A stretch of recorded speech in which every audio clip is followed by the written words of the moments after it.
Assalamualaikum warahmatullahi taala wabarakatuh. Bismillahirrahmanirrahim. Alhamdulillahi rabbil alamin.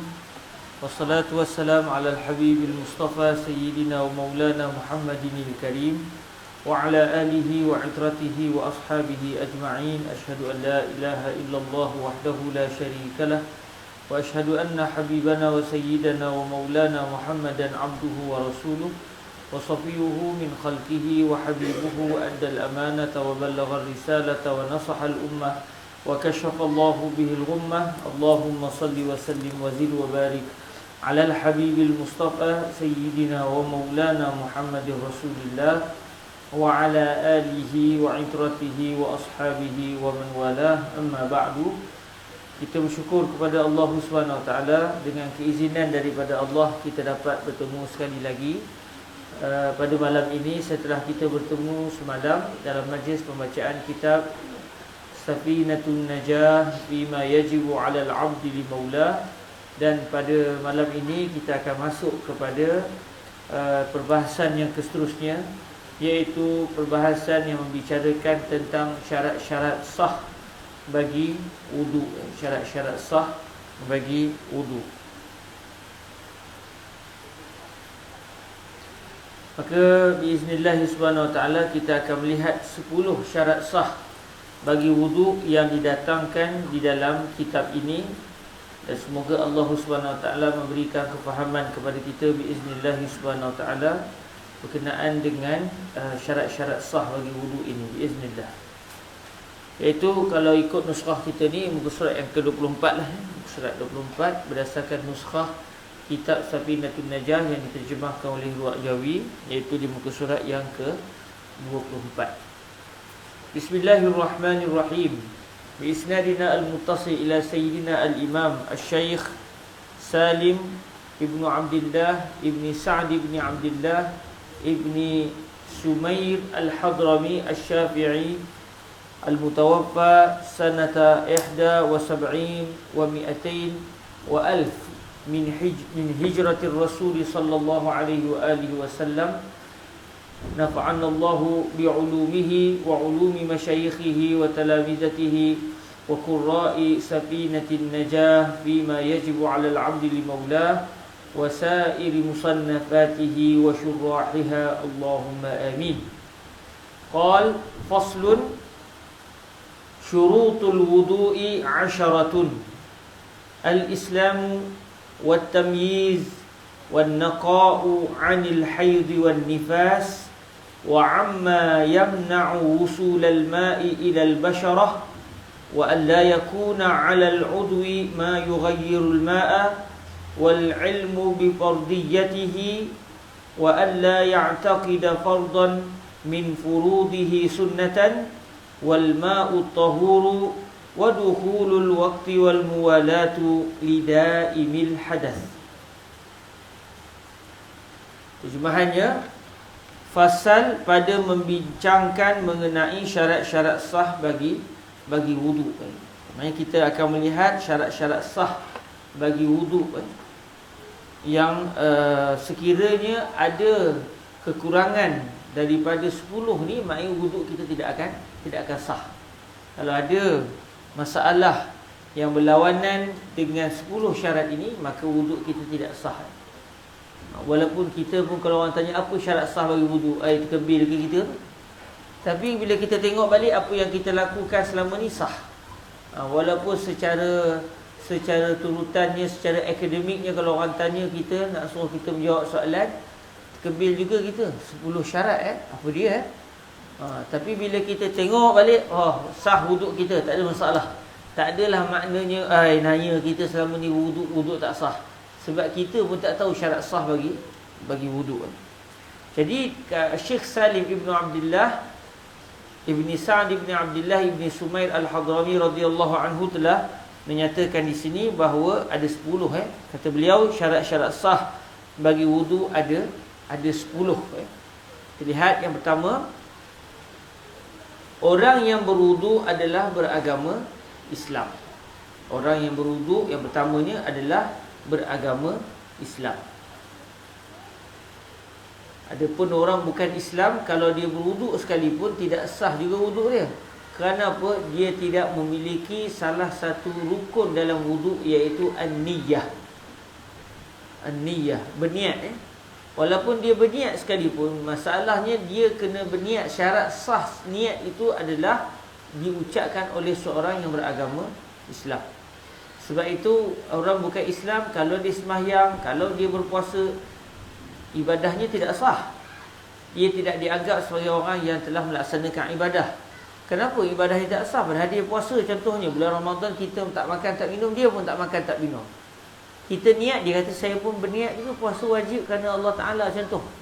Tapi masalahnya apabila dia tidak beragama Islam, maka niatnya tidak diiktibar oleh syarak. Kerana syarat sah niat adalah hendaklah dilakukan kerana Allah. Macam mana dia nak menyatakan niatnya kerana Allah sedangkan dia mensyirikkan Allah ataupun tidak mengakui kewujudan Allah Subhanahu wa taala. Tetapi atas dasar untuk kita memperkenalkan Islam kepada dia, kalau dia puasa tak adalah kita kata awak ni puasa pun tak guna, neraka juga.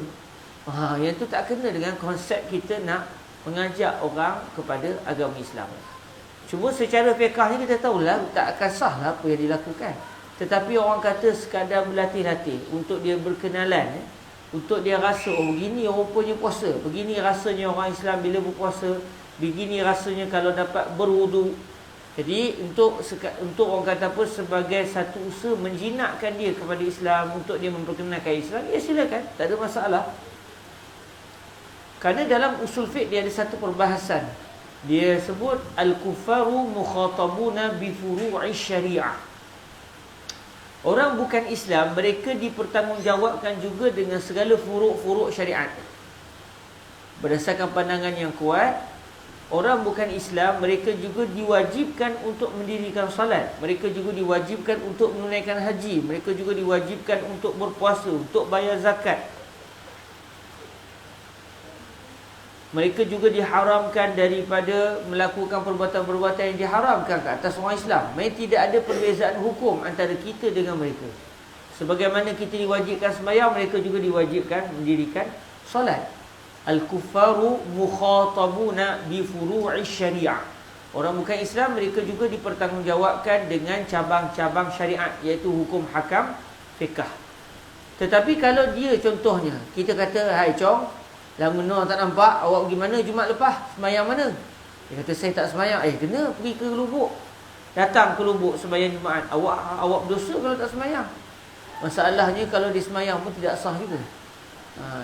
Tetapi maknanya kenapa perbahasan ini dibincangkan adalah kerana untuk menyatakan bahawa apabila orang bukan Islam dan dia telah mengetahui tentang agama Islam, dia sudah mendapat maklumat yang benar tentang Islam, tetapi dia memilih untuk tidak memeluk agama Islam, okey, di dunia dia berhak untuk memilih. Allah Subhanahu wa taala berfirman, la ikraha fid din. Tidak ada paksaan di dalam agama. Maknanya lakum dinukum waliyadini. Dan sebagian qiraat disebut dengan jelas begitu. Lakum dinukum waliyadini. Bagi kamu agama kamu dan bagiku agamaku. Maknanya kamu nak masuk Islam, ahlan wa sahlan, selamat datang. Tak nak, pulang. Tetapi di akhirat nanti, apakah yang dia akan dipertanggungjawabkan oleh Allah? Dia akan terima siksaan daripada Allah sebab apa? Sebab dia tidak memeluk agama Islam. Lalu kata guru kami Fadilatul Syekh Yusri bin Rusdi, apabila dia tidak memeluk agama Islam, dia telah mendapat satu bala besar di akhirat kelak, iaitu dia akan kekal dalam api neraka Allah. Dia tidak akan mati dalam api neraka Allah. Dia akan hidup di alam neraka sampai bila-bila. Kekal dia di dalam neraka Allah selama-lamanya. Tak keluar-keluar tuan-tuan. Orang Islam pula, bukan kita lah, bukan orang Puncak, bukan orang Taman Seroja, orang tempat lain gamaknya. Apabila ada yang ditakdirkan masuk dalam api neraka, dia masuk dalam api neraka yang paling atas sekali, iaitu yang betul-betul berada di bawah titian sirat. Neraka ni ada 7 tingkat. Tingkat paling atas sekali itu adalah neraka yang akan dimasuki oleh sebahagian pelaku-pelaku maksiat di kalangan umat Nabi Muhammad dan juga orang Islam daripada umat Nabi-Nabi yang sebelumnya. Bila dia masuk dari dalam api neraka, dia akan mati terus tuan-tuan. Orang Islam bila masuk dalam api neraka, bukan kita lah, orang lain. Tak tahulah orang mana, kita pun tak berani nak tunjuk. Bila dia masuk dalam api neraka, dia mati terus dalam api neraka. Maknanya yang kita baca dalam hadis, ada orang ni menyembang-nyembang dalam api neraka. Malaikat tanya, alam ya'tikum nazir, surah Al-Mulk yang kita baca tiap-tiap malam. Alam ya'tikum nazir, qalu bala qad ja'ana nazir fakazzabna. Betul, ada orang yang bagi ancaman kepada kami, cerita tentang api neraka, tapi kami dustakan dia. Boleh menyembang begitu dalam api neraka, maknanya itu bukan orang Islam. Orang Islam dia kena, dia menjerit sekali, dia melolong sekali sebab teruk benar kena rasa azab api neraka, mati terus tuan-tuan, dicabut nyawa dia apabila dia sudah merasai kesakitan api neraka Allah. Lalu mayat dia itu dibakar dalam api neraka dan dia rentung dalam api neraka. Jadi kata guru kami Fadilatul Syekh Yusri bin Rusdi Al-Hasani, apabila sampai ketikanya, maka mereka ini akan dikeluarkan daripada api neraka Allah Subhanahu Wa Taala. Dan dalam Sahih Al-Bukhari, mayat-mayat mereka yang dah rentung ni akan dimasukkan ke dalam satu sungai yang dinamakan Nahrul Hayah. Nanti kita akan lalu hadis tu ketika kita membaca kitab Mukhtasar Sahih Al-Imam Al-Bukhari Ibni Abi Jamrah. Nanti kita akan sampai hadis tu. Kita akan bincang panjang tentang hadis tu biiznillah subhanahu wa ta'ala. Jadi apabila dia dicelupkan saja dalam sungai itu, maka tumbuh kembali jasad-jasad dia.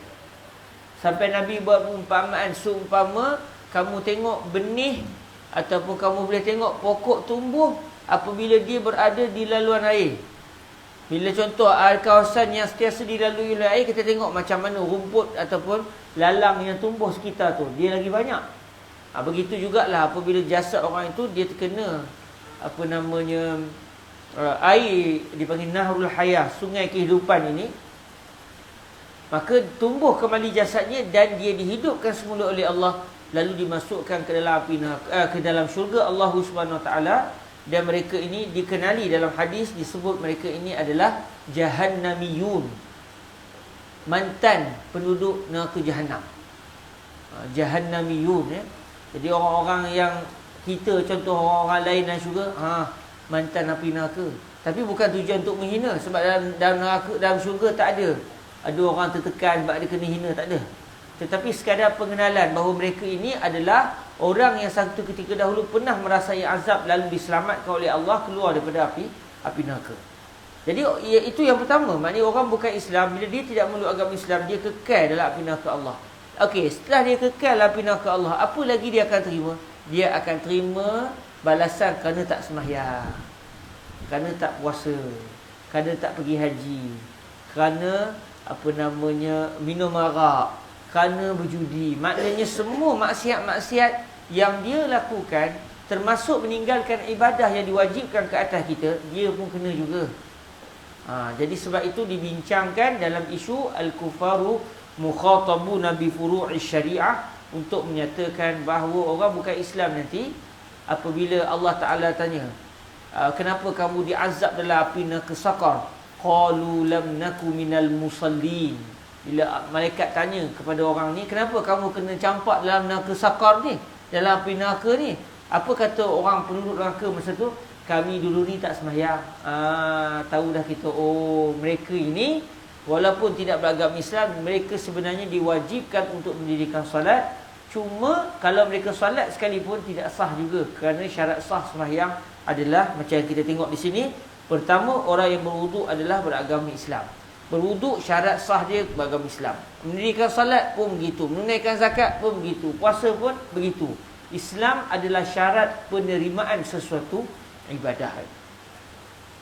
Cumanya subhanallah, dibincangkan oleh para ulama, kalau ikut konsep itu, seseorang itu yang bukan Islam, dia dipertanggungjawabkan untuk menunaikan kewajipan. Maknanya dia mempunyai tanggungjawab kena semayang sepatutnya. Kalau dia masuk Islam, dia kena qada balik ke? Katakan dah setelah dia berusia 40 tahun dia masuk Islam, daripada start dia balik sampai umur 40 tahun, kira-kiranya dia berdosa sebab tinggalkan semayang apa semua. Kalau kita orang Islam tinggalkan semayang, kita kena qada semula. Habis dia lepas masuk Islam kena qada ke? Kata para ulama tidak perlu, kerana Nabi sebut al-Islam yajubbu ma qablahu. Islam akan menutup, akan memadamkan apa yang telah lepas sebelumnya. Maknanya kalau ikut konsep sepatutnya mereka kena qada. Tetapi atas rasa rahmat Allah Subhanahu Wa Taala ditambah lagi untuk memberikan galakan mereka memeluk agama Islam, maka dibatalkan kewajipan mengqada sembahyang, puasa dan sebagainya yang pernah mereka tinggalkan dalam keadaan mereka ketika itu belum memeluk agama Islam. Kalau diwajibkan, rasanya tak lalulah demo nak masuk Islam. Tuan nak masuk Islam, tuan balik berapa? 15 tahun. Okey, tuan masuk Islam bila? Saya masuk Islam umur 20 tahun. Okey, tuan ada 5 tahun, dia 5 tahun tuan tak semayang. Lepas tuan masuk syahadah nanti, tuan kena semayang. Ini semua semayang-semayang yang perlu diqada. Okey, ni puasa pula. Yang ni, ya ke? Baru masuk dah kena macam-macam. Tak adalah kan. Tak apalah kalau macam tu. Kalau dah kena aka tu, kena aka jugalah, dia kata. Terus dia tak nak masuk Islam. Kenapa? Menggunakan konsep al-kufaru mukhatabuna bi furu'i syariah. Konsep ni betul, tetapi ada pengecualiannya, iaitu dari sudut mengqada kembali ibadah-ibadah yang ditinggalkan oleh mereka sewaktu mereka dalam keadaan belum memeluk agama Islam. Jadi Allah yang Maha Kasih, yang Maha Merahmati, memaafkan mereka apabila mereka memeluk agama Islam dengan tidak diwajibkan mereka untuk mengqada ibadah-ibadah tersebut. Okey. Itu yang pertama, orang yang berwudu adalah beragama Islam. Baik, yang kedua, orang yang berwudu memiliki tamyiz. Kita kata mumayyiz. Mumayyiz maknanya orang yang memiliki sifat tamyiz. Apa dia tamyiz? Iaitu kalau ikut dalam bahasa Arab, mayyaz ni yang boleh membezakan. Hatta kalau kita di Mesir teringat teringat pula. Kalau naik kereta api, tuan-tuan, dia ada darajah mumayyazah. Dia ada darajah mumayyazah. Anta ya Muhammad, anta rakibta al-qitar marra fi hayati wala khalas, anta min al-bashabat wala. Okey. Bila kita naik kereta api, tuan-tuan, dia ada darajah ula. Dia ada darajah taltah pun lebih kurang. Darajah at-talitah. Dia ada satu lagi ad-darajah al-mumayyazah tu saniyah lebih kurang gitu. Mumayyazah iaitu yang mempunyai keistimewaan. Maknanya dia mampu untuk dia ada perbezaan sedikit daripada orang lain. Itu asalnya lah. Jadi kalau tamyiz maknanya dia boleh membezakan. Sebab tu kalau tuan-tuan tengok di nota kaki yang saya datangkan itu di bahagian bawah, saya datangkan kenyataan Al-Imam Al-Khatib Asy-Syirbini, kata beliau, wa ahsanu ma qila fi dhabti tamyiz an yasira at-tiflu bihaythu ya'kulu wa yashrabu wa yastanji wahdahu. Ketika Al-Imam Al-Khatib Asy-Syirbini nak menjelaskan kepada kita apa maksud tamyiz. Kerana syarat sah wudu, orang yang berwuduk kena mumayyiz, iaitu hendaklah orang yang memiliki sifat tamyiz, yang boleh membezakan. Apa maksud dia? Apa dia punya syarat yang menunjukkan orang itu memiliki tamyiz. Jadi kata Al-Imam Al-Khatib Asy-Syirbini, pengarang kitab Al-Iqna', pengarang kitab Mughnil Muhtaj, pengarang kitab Fathur Rahman. Fathur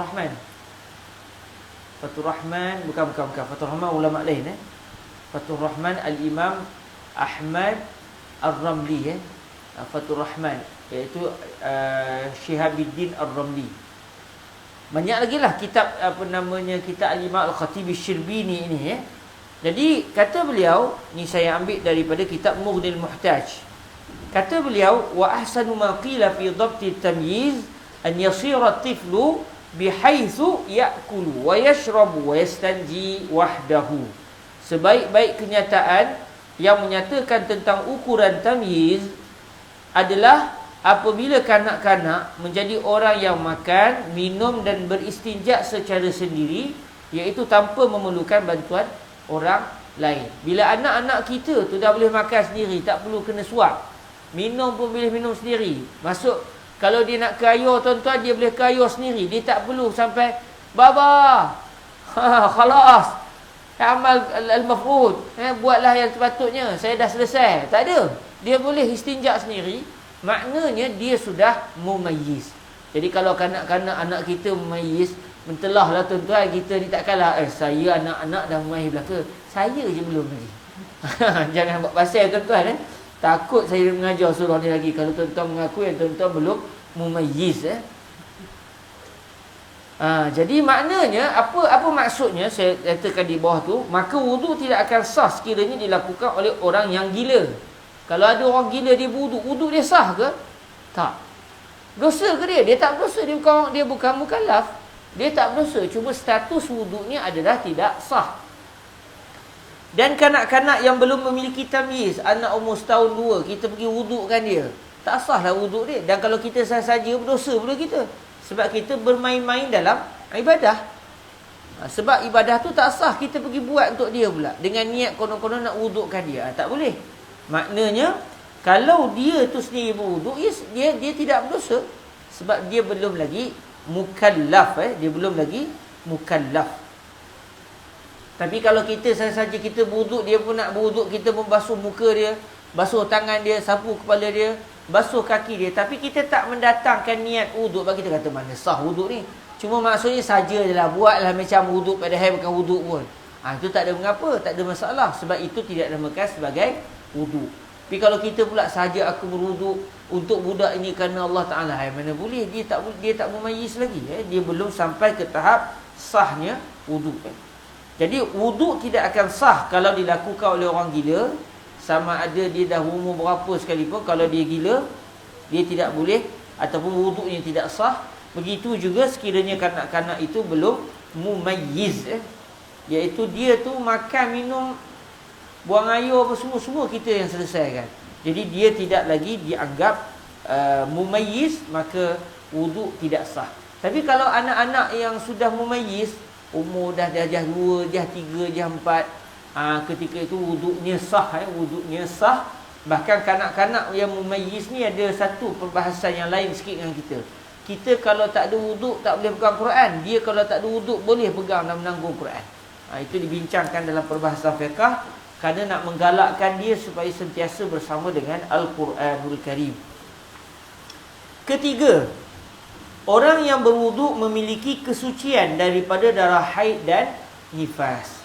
Sebab tu orang perempuan kalau dia dalam keadaan haid ataupun dia setelah melahirkan anak keluar darah nifas dia, maka sewaktu dia dalam keadaan haid juga dalam keadaan nifas, dia tidak boleh berwuduk. Dia sekadar nak basuh muka, panas muka, dia nak basuh muka, nak basuh tangan, tak apa. Tetapi dia niat saja aku berwuduk, tidak boleh. Tidak boleh dia berniat untuk berwuduk, kerana dia itu diharamkan daripada berwuduk. Kerana kalau dia berwuduk, wuduknya tidak sah. Kalau satu ibadah tu tidak sah, kita buat juga, kita bermain-main dalam ibadah. Bermain-main dalam ibadah adalah satu dosa. Sama juga satu orang, contoh dia tengah semayang, tiba-tiba terbatal wuduk dia. Sudah kata, nak keluar pecah rahsia. Udahnya sengat, dia pun buat juga macam orang semayang. Apa hukumnya? Dosa. Sebab apa? Sebab dia sudah terbatal wuduk, dan dia pula melakonkan konon-konon dia semayang, dia pun sujud, dia pun duduk tahiyat, maka dia telah berdosa. Sebab tu kata Fadilatul Syekh Sa'ad bin Sa'ad Jawish Al-Husaini, beliau menyatakan kenyataan ini kepada kami. Bila saya rujuk balik, ada disebutkan contohnya dalam kitab Hasyiah Al-Bajuri, kalau satu orang tiba-tiba tengah semayang terbatal wuduknya, maka yang eloknya dia buat apa? Demi menjaga maruahnya. Sebab kita dituntut untuk menjaga maruah kita. Kalau terbuang angin ni, jangan buat pasal, malu juga, kan? Nak pula depan orang, kan? Nak pula ada pula jadi imam pula. Aduh, Tuhan. Saya 2-3 kali juga, tapi bukan kes terbuang angin, kes terlupa wuduk. Alhamdulillah tak ada lagi kes terbuang angin. Kalau tengah jadi imam terbuang angin, aduh, Tuhan saja yang tahu. Tapi pernah sekali tu, tapi bukan kes tu lah. Nak berkhutbah ni tuan-tuan, dia menjemput kita jadi khatib jemputan. Sampai di Masjid Kota Damansara, Masjid Kunin Kota Damansara di Selangor lah. Dah sampai dah, orang dah azan kali utama dah, awak pun dah sembahyang sunat, nak menunggu nak atas mimbar. Dah sakit perut pula. Berkata-kata hati saya, apa saya nak buat ni? Nak khutbah tapi bahaya. Akhirnya saya kata tunggu kejap, nak ke air, saya nak pergi ke bilik air. Memang lama dia menunggu. Tapi nak buat macam mana? Sebab bahaya juga. Jadi apa-apa tengah khutbah lagi bahaya. Lagi live tu. Satu masuk sekabur tuan-tuan dia buat pasal dia Selangor pula. Jadi maknanya kalau kita ada keuzuran, kabur je. Tak ada masalah. Dan kata Syekh Sa'ad Jawish, kalau kita tengah semayang, contoh terbatal wuduk. Kata beliau, kita letakkan tangan kita tu di hidung. Kita buat macam tu. Seakan-akan kononnya macam kita nak mengelakkan darah keluar daripada hidung. Kononnya macam kita tu berdarah hidung. Jadi kita terpaksa keluar sebab takut darah kita jatuh kena ke tempat solat. Tapi jangan kabur, ada darah. Kalau kata begitu, dah bohong. Dah bohong pula. Kenapa Ustaz? Itulah kata nak buat macam mana. Ikutlah apa ayat sekali pun. Kan? Jangan kabur kata keluar darah. Tapi kita buat gaya macam tu. Macam kita nampak tu.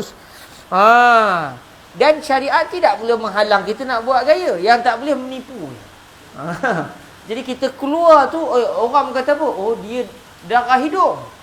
Biarlah orang nak anggap tu, nak buat macam mana kan? Dah kita buat gaya macam tu. Tapi tujuan dia untuk menjaga maruah kita. Sebab tu Islam sangat memenitik beratkan isu maruah. Dan bila saya rujuk, rupanya ada disentuh dalam kitab. Contohnya kitab Hasyiah Al-Imam Al-Bajuri dalam menguraikan syarahan atau huraian kepada Al-Imam Al-Ghazi terhadap Matnu Abi Syuja'. Dalam mazhab kita lah satu kitab yang namanya Matan Abi Syuja'.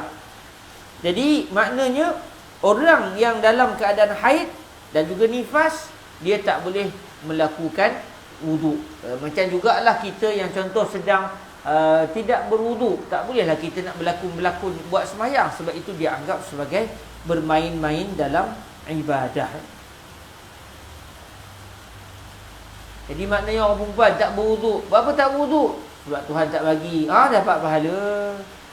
Lepas tu saya sonok fikir orang perempuan ni, ya Allah, banyak pahala terima. Tak berwuduk dapat pahala, tak sembahyang dapat pahala. Awak bulan Ramadan bangunlah qiyamul lail, yang demo khoh tidur sepanjang malam. Kenapa tak sembahyang? Buat apa? Saya datang haid. Jadi dia sepanjang dia tak melakukan ibadah-ibadah itu atas dasar kerana arahan Allah, maka dia dalam ibadah. Dia dalam ibadah. Baik, itu yang ketiga. Yang keempat, orang yang berwuduk memiliki kesucian daripada apa sahaja yang menghalang air sampai ke kulit.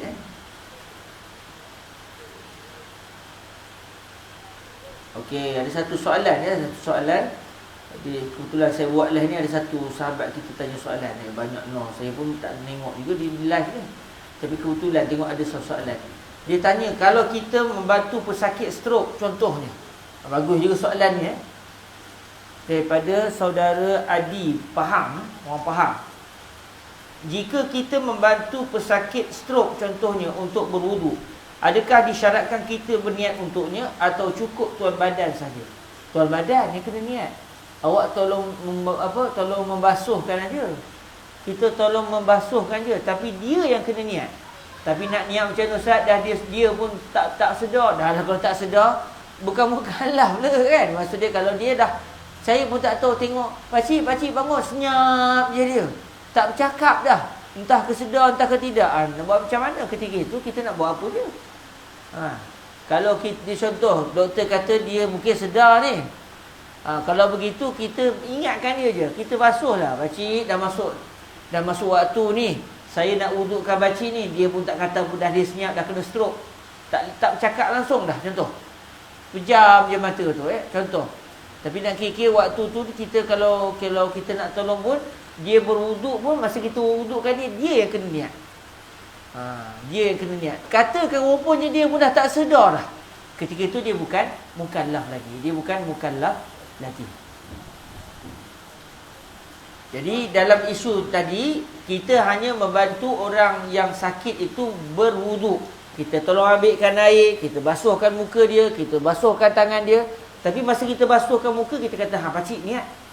Bukan saya yang berwuduk ni, saya tolong mewudukkan pakcik je. Jadi yang sakit itulah yang berniat. Terima kasih kepada sahabat kita yang bertanya soalan tadi. Silakan.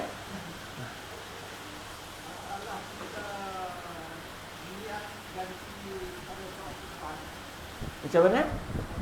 Orang perempuan, okey. Isteri kita takdirnya gila.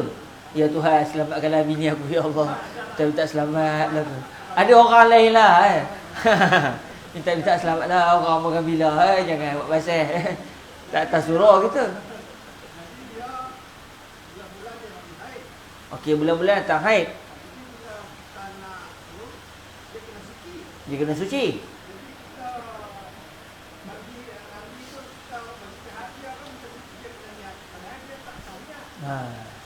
Susah juga tu kan.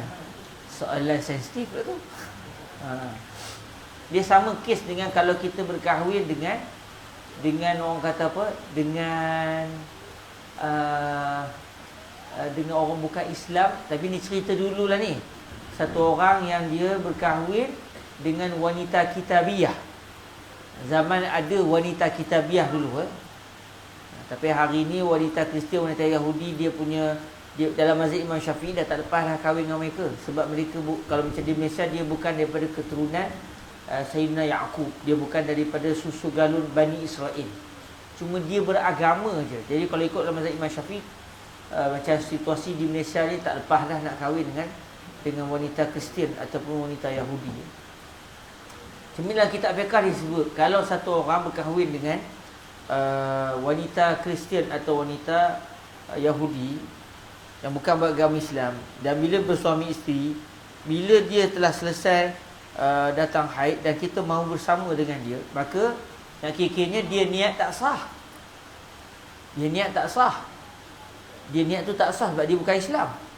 Tapi apabila dia tu isteri kita, maka kita sebagai suami kalau nak bersama dengan dia, kita kena suruh dia mandi dan kita kena suruh dia berniat untuk mandi wajib. Atas dasar kita untuk kita. Sebab syarat sah kita boleh bersama dengan dia tu apabila dia suci. Kesucian dia itu hanya berlaku setelah dia mandi orang kata pun mandi hadas. Ala kulli hal, saya akan cuba rujuk masalah ni balik. Dia ada dalam kitab Hasyiah Majlis, ingat saya. Nanti saya rujuk semula dalam isu kalau isteri kita gila macam mana. Kalau wanita kitabiah tadi, kurang-kurangnya dia boleh niat. Kalau wanita gila, niat apa? Udah. Niat itulah. Saya kan gila. Susah gitu kan. Nanti saya cek balik macam mana isu kalau isterinya itu orang gila dan dia mahu bersama dengan isterinya. Sebab boleh dari segi hukum tak ada masalah kita bersama dengan isteri yang gila. Bukan isteri kita lah minta selamat lah, isteri kita semua insya-Allah lah. Jadi segi hukumnya nanti saya rujuk balik. Saya tak ingat dengan tepat perbahasannya. Cuma bila tanya ni teringat terus dalam isu wanita kitabiah tu. Nanti saya cek semula. Saya tak tahu jawapannya dengan tepat pada hari ini.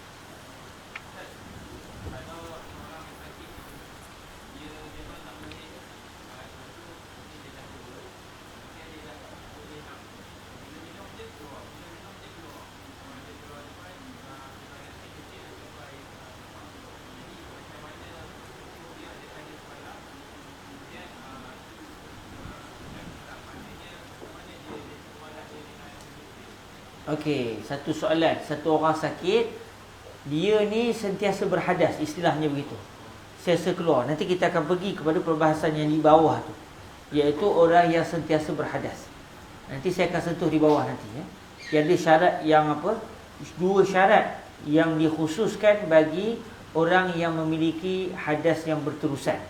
Nanti saya akan sentuh di situ cikgu ya. Okey.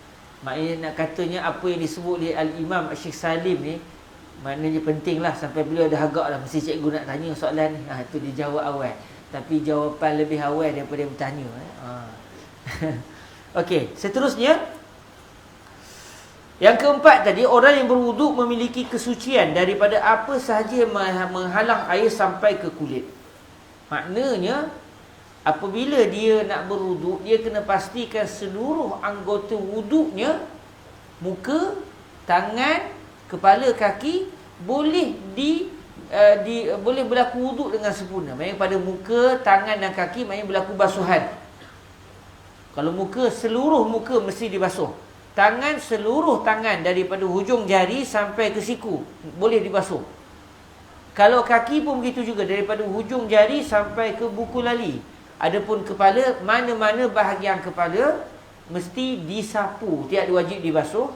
Tapi kalau dah dibasuh kepala, ambil air corah kepala, selesai lah tu. Dia berlaku basuhan dan basuhan lebih besar, lebih banyak daripada sapuan. Sapuan ni maksudnya melembabkan semata-mata.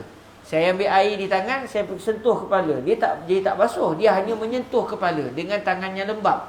Maka itu dinamakan menyapu dengan air, menyapu kepala dengan air. Jadi kalau kepala boleh banyak pilih lah.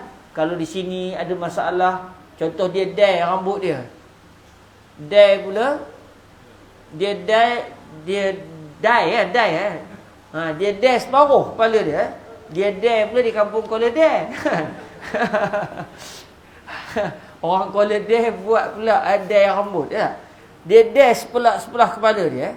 Jadi bila dia wuduk, dia nak dye kepala dia yang terkena tu tak sah lah. Sebab kalau dye tu memang yang menyarung, dia sudah menutup.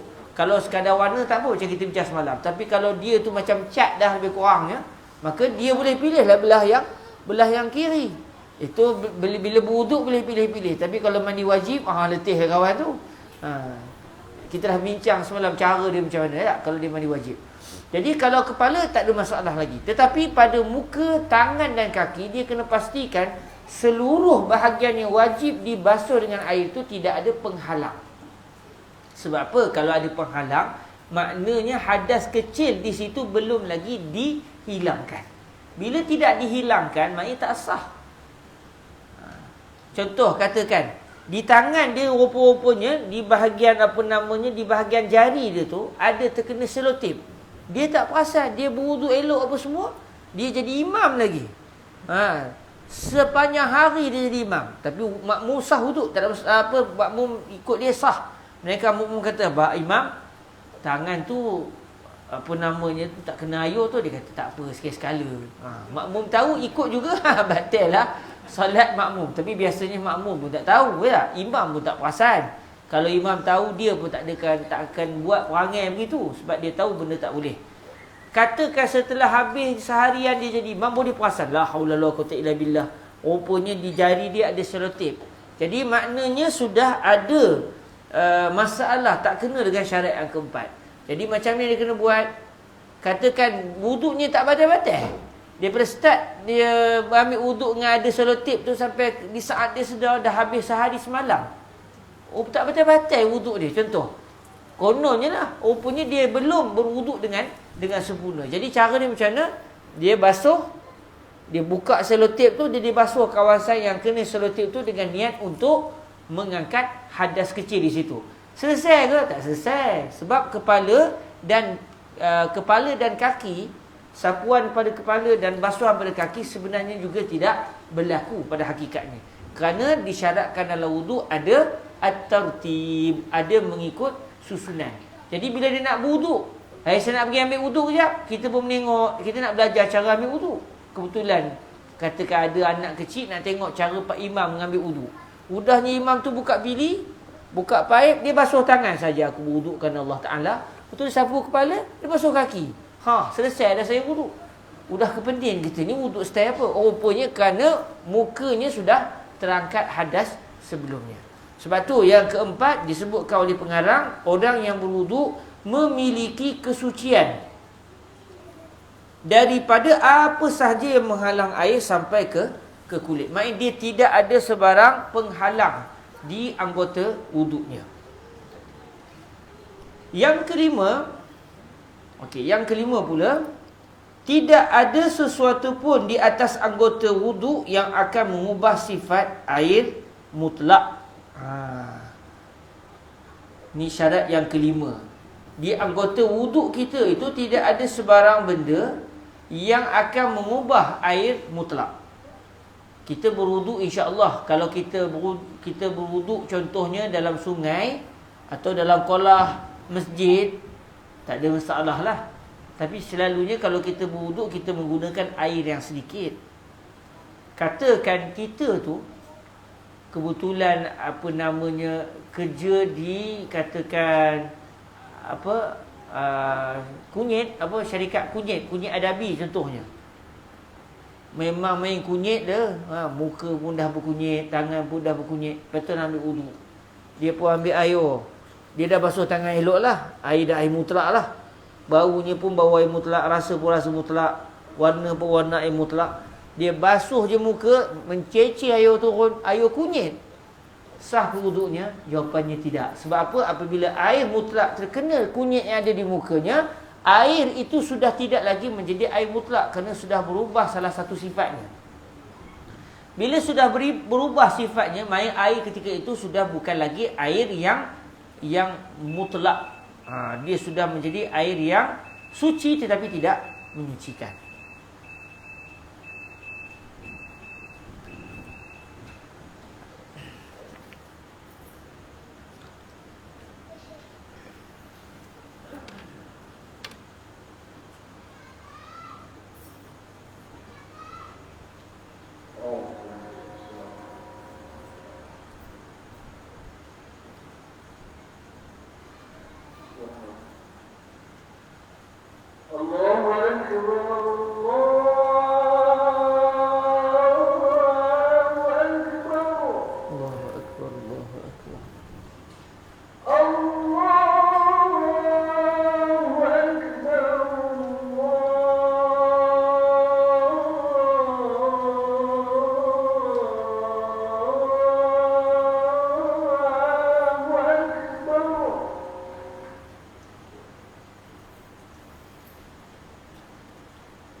وحده لا شريك له وأن سيدنا محمدا صلى الله عليه وآله وسلم عبده ورسوله رضيت بالله ربا وبسيدنا محمد رسول الله الإسلام دينا اللهم رب هذه الدعوة التامة والصلاة القائمة آت سيدنا محمدا الوسيلة الفضيلة والشرف والدرجة الرفيعة وبعثه مقاما محمودا الذي وعدته إنك لا تخلف الميعاد وصلى الله على سيدنا ومولانا محمد وعلى آله وصحبه وبارك وسلم.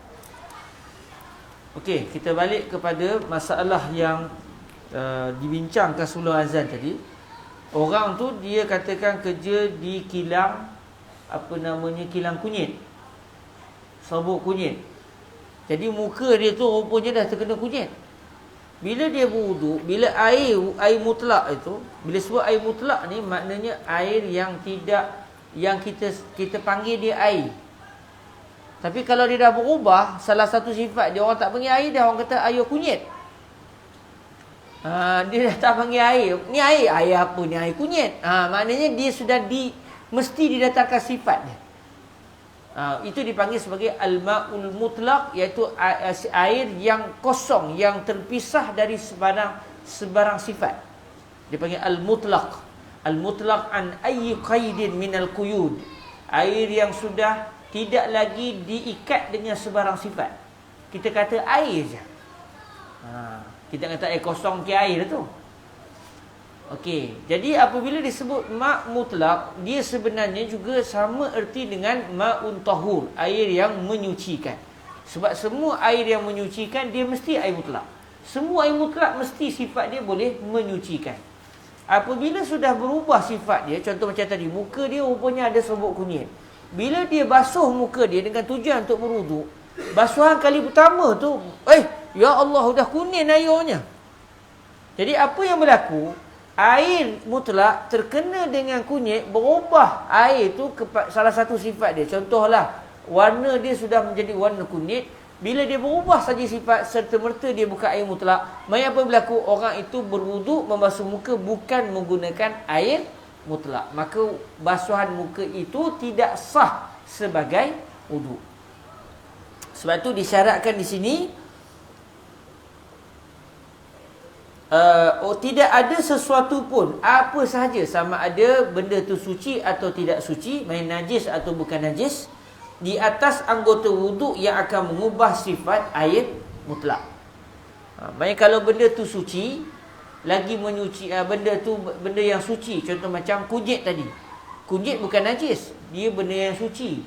Kalau ada di muka, kita berwuduk, muka kita bukan bernajis, tetapi air wuduk tadi sudah bertukar menjadi ma' tahir ghair mutahhir. Air yang dia tu suci, tetapi dia tidak mampu untuk menyucikan.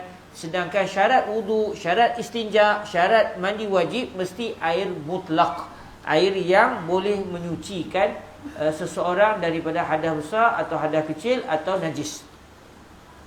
Jadi dalam isu tadi, dia punya basuhan muka tak sah. Habis dia kena buat macam mana? Dia kena bersihkan muka dia dulu. Selepas muka dia dah tak ada kunyit, barulah dia boleh kembali bermula untuk berwuduk. Tapi katakan di muka dia ada najis. Muka dia tu najis. Contoh kan, dia hidung berdarah. Hidung berdarah jadi muka, lepas tu kering dah darah di muka dia. Tapi ada darah tu.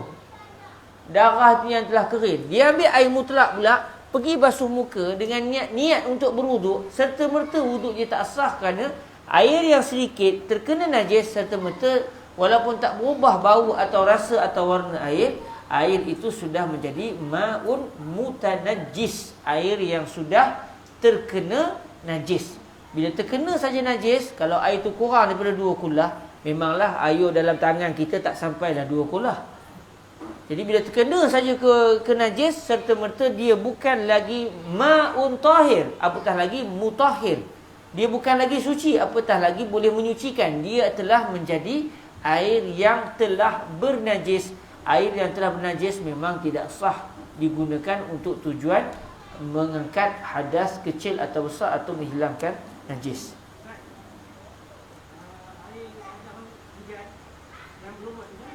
Macam mana? Berlumut. Apa yang berlumut? Air tu dah jadi macam dah berubah menjadi warna hijau. Air hujan warna hijau. Dalam kolam dan Okey, itu telah saya rasa saya pernah sebut di sini atau di tempat lain gambarnya. Dia kalau air itu berubah disebabkan benda yang sudah ada dalam bekas kita.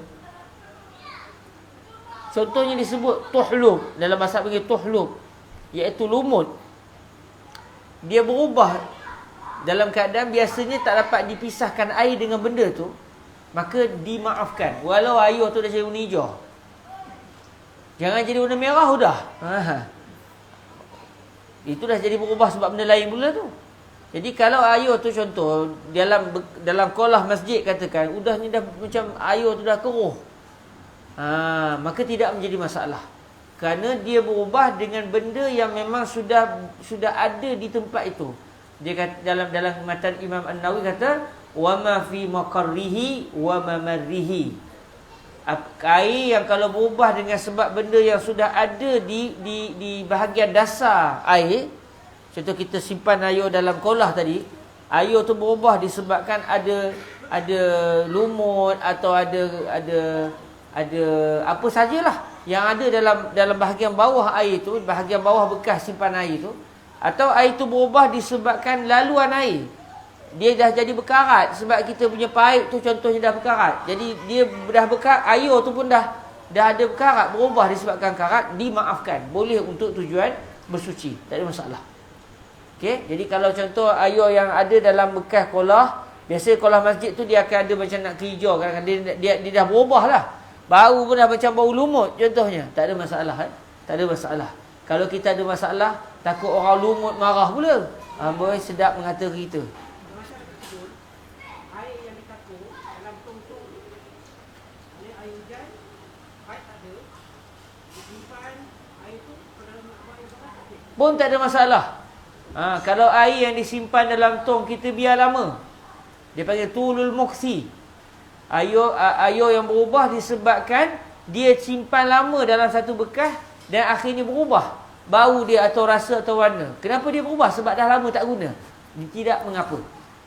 Tidak mengapa. Tidak dianggap air tu sudah bukan mutlak. Dia masih lagi mutlak. Sama. Sebab klorin, subhanallah, teringat apa yang dah kami tanya ke guru kami Fadilatul Syekh Said bin Saltut. Hari ini antara benda yang diperlukan oleh air adalah klorin untuk membunuh kuman. Jadi kalau air tu berubah dengan sebab klorin juga tidak menjadi masalah, kerana ia sudah dianggap benda yang tak dapat dipisahkan oleh air pada hari ini.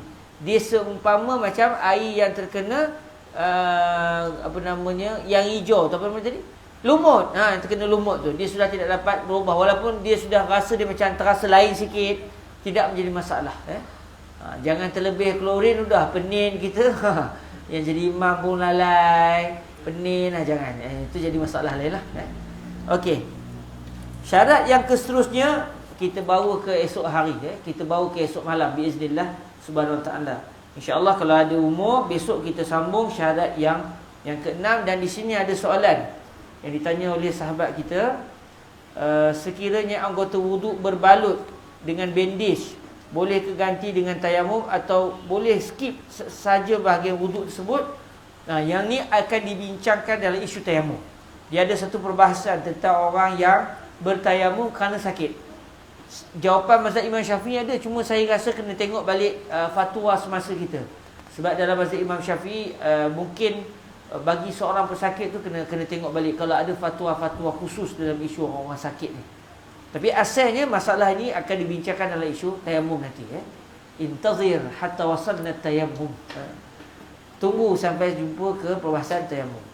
Kemudian kalau bahagian wuduk kena cucuk dengan jarum hospital, dalam jarum tersebut ada najis, biasa ambil darah lah. Biasanya macam kira ambil darah. Macam mana nak buat ya? Jarum tak boleh dicabut sehingga discharge dari ward hospital. Selagi tak keluar daripada hospital, jarum tak boleh cabut. Bila jarum tak boleh cabut, di hujung jarum tu adalah kesan darah kita yang masih bertakung, yang awak nak semayang. Macam caranya. Jadi caranya semayang atas dasar menghormati waktu. Kira balik berapa hari solat sepanjang di situ, Dia tak berdosa, alhamdulillah. Dia tak berdosa. Dia tak berdosa. Jangan takut. Dia berwuduk takat yang dia mampu. Dia berwuduk takat yang dia mampu. Rasanya kalau sekadar jarum tu tak adalah. Kalau kita letak air tepi-tepi tu lepas.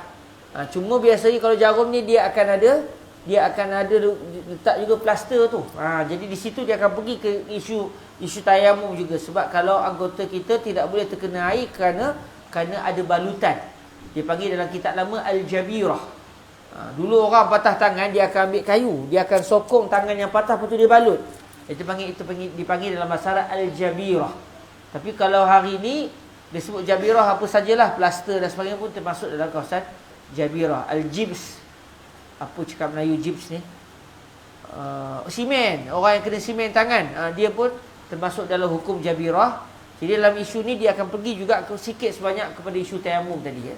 Cuma apabila dia menanggung najis pula, ini isunya, atas orang apa saja yang dia contoh macam menanggung najis, dia tak dapat mengelakkan diri daripada najis dalam keadaan dia nak sembahyang. Macam mana cara dia? Kalau dia memang tak dapat nak membersihkan dirinya daripada najis tersebut, macam isu jarum tadi, doktor kata jangan cabut. Dia sembahyang hormat waktu, dia tengok berapa hari dia sembahyang, nanti dia dah sihat, dia qada belan-belan. Tak susah pun tuan-tuan. Kita sembahyang sunat pun boleh kan, ganti dengan sembahyang fardu. Boleh je. Setiap kali sembahyang fardu buat sembahyang tu. Cukup berapa lama? 2 sebulan. Cukup sebulan kita berlalu, lepas tu selesai qada. Setiap kali sembahyang fardu buat lepas tu sekali. Contoh lepas sembahyang zuhur buat zuhur 4 rakaat. Tak payah buat sembahyang sunat lagi sebab kita ada tanggungjawab sembahyang fardu yang perlu diqada. Dia sebenarnya sangat senang dan ini satu peluang untuk menambah pahala. Bayangkan masa sakit pun sembahyang, lepas sakit pun sambah lagi, jadi lagi banyak pahala. Itu asal jawapan dalam mazhab Al-Imam Asy-Syafi'i radhiyallahu taala anhu wardahu. Yang pakej ni pahala paling banyaklah. Cuma kita nak tengok juga pakej mazhab lain.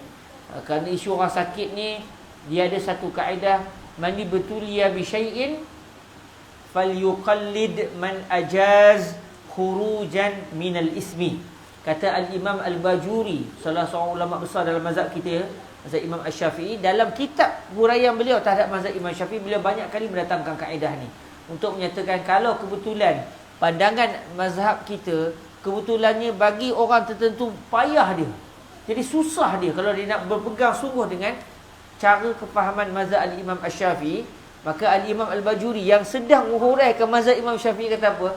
Man betuliya bi syai'in falyuqallid man ajaz khurujan minal ismi.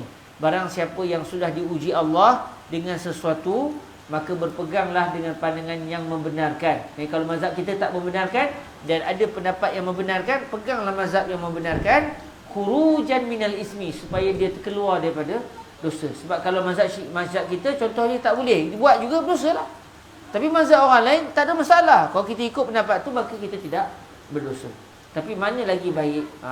Pilih pakej yang paling banyak pahala, insya-Allah mazhab kita lah dalam isu-isu seperti ini. Ala kulli hal, saya akan cuba cek balik dalam isu orang sakit. Banyak juga orang tanya soalan berkenaan dengan isu orang sakit ni. Kita nak cek balik fatwa-fatwa semasa berkaitan dengan orang sakit. Mungkin ada ulama-ulama kita yang sudah mengarang kitab khusus berkenaan dengan fiqh ibadah orang sakit ni, dan kita boleh tengok balik untuk menyesuaikan keadaan orang sakit. Orang sakit zaman sekarang tak macam orang sakit zaman dulu. Sonok nak qada orang dulu sembahyang fardu pun ya, hormat waktu pun ya, lepas tu qada lagi, sonok dia, banyak boleh sembahyang. Orang sekarang saya sembahyang lepas tu kena qada, tak payah sembahyang sekarang, maknanya kena qada juga, tak pasal tanya. Sebab kalau ikut mazhab Imam Syafi'i, kalau dia tak sembahyang hormat waktu, dosa dia. Jadi menambah dosa dia. Jadi sini kita kena tengok baliklah suasana masyarakat kita dalam isu-isu seperti ini. Baik. Nanti saya jawab balik soalan ni.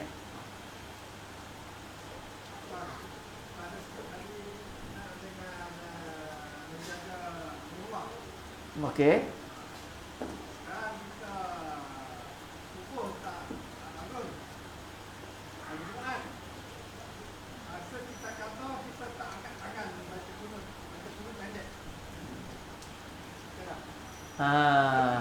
Satu orang dia tertidur. Tersedar-sedar masuk waktu duha dah, ya. Ada seorang ulama kita lagi dahsyat. Dia bukan tertidur, dia tak tersedar subuh dah masuk. Daripada isyak dia start menadah mengaji, baca kitab, buat kajian. Dia punya asyik tu sedar-sedar muka dia panas. Tengok, ya Allah, dah matahari dah naik dah. Daripada isyak sampai ke subuh dia tak sedar orang azan subuh, dia ralit. Dia ralit dengan murajaah ilmu, sedar-sedar dah matahari naik dah. Itu dia Al-Imam Al-Isnawi, pengarang kitab Nihayatus Sul, salah seorang ulama kita. Jadi nak katanya orang begini dimaafkan sebab dia bukan mukallaf. Dia tak tersedar ketika itu. Tapi bila nak qada sembahyang subuh, sunatnya ada apa namanya, ada Allahumma salli ala sayyidina Rasulillah, ada apa namanya, kunut. Dia pun nak qada masa orang lepas main Jumaat atau sebelum Jumaat tu dia nak qada. Dia masuk masjid, dia sembahyang. Orang tak tahu dia niat apa, dia niat sembahyang fardu. Qada sembahyang subuh tak apalah. Lepas tu dia nak baca kunut. Kalau dia angkat tangan sahlah orang tahu yang dia tu dia tu qada sembahyang subuh kan. Jadi macam mana caranya? Mengangkat tangan tu sunat. Mengangkat tangan ketika berdoa tu sunat. Kunut tu bukan angkat tangan tu. Kunut tu kita berdoa. Kunut dia ada kunut panjang, kunut pendek. Kunut panjang yang kita baca tu. Kunut pendek bukan kunut ada setengah orang buat kelakar. Kalau kunut panjang, kunut. Kalau kunut pendek, kunut. Mana? Dia kalau kunut pendek ada. Kunut ni sekurang-kurang kunut puji Allah dan berdoa kepada Allah. Contoh, kalau satu orang, Allahumma ighfir li ya ghafur. Wahai Tuhan yang Maha mengampun, ampunkan aku. Selesai dah kunut dia. Sebab tu dalam kunut kita, Allahumma hdini fi man hadait, dalam itu disebut dipuji Allah. Fa innaka tahdi, dia ada pujian pada Allah, tapi itu panjanglah dan itu warid pada baginda Nabi alaihi wasallam. Tapi kalau contoh dia kunut dengan pendek je, Allahumma ighfir li ya ghafur, wahai Tuhan yang mengampunkan, ampunkan dosaku. Dia telah pun berkunut dan disunat selepas kunut dia berselawat kepada Nabi. Dia pun sebut sallallahu ala sayyidina Muhammadin wa ala alihi wa sahbihi wa baraka wasallam. Ini penting juga kena tahu. Bila kita sembahyang di Makkah, di Madinah contoh, orang sana tak berkunut. Dia memegang mazhab yang mengatakan tidak ada kunut dalam sembahyang subuh. Jadi ketika itu bila dia lepas sami Allahu liman hamidah, kita pun Rabbana walakal hamd, Allahumma ighfir li ya ghafur. Wa sallallahu ala sayyidina Muhammadin wa ala alihi wasallam. Dia pun rukuk, dia pun sujud, kita pun sujud dan kita telah pun selesai berkunut. Cuma kunut pendeklah. Jadi kalau dalam situasi begini, kalau dia ngangkat tangan tu jatuh maruah dia, orang kata, orang lepas sembahyang, amboi, awal je sembahyang subuh. Orang pertama sebut, orang kedua sebut, nampak bergetar-getar no tangan tu, terasa berat no ke dosanya kan jatuh. Malu dia dibuatnya. Jadi macam mana cara dia? Cadangan saya. Dia sembahyang macam biasa. Sami Allahu liman hamidah Rabbana walakal hamd. Allahumma ighfir li ya ghafur. Sallallahu alaihi sayyidina Muhammad wa ala alihi wasallam. Terus dia sujud tanpa perlu mengangkat tangan. Sebab takut nanti orang perasan dia sembahyang subuh qada. Berasa nak angkat tangan juga. Janganlah sembahyang depan orang. Main di rumah. Beli sembahyang jemaah. Muh kita, awak pun tak tersedar, saya pun tak tersedar. Awak jadi imam. Mana boleh bang, saya orang perempuan. Kalau begitu saya jadi imam. Awak komat, mana boleh bang, itu saya komat. Si suami komat, dialah komat, dialah jadi imam. Makmumnya orang perempuan dia, orang isteri dia yang juga tertidur sekali. Boleh, itu berkunutlah, angkatlah tangan betul-betul.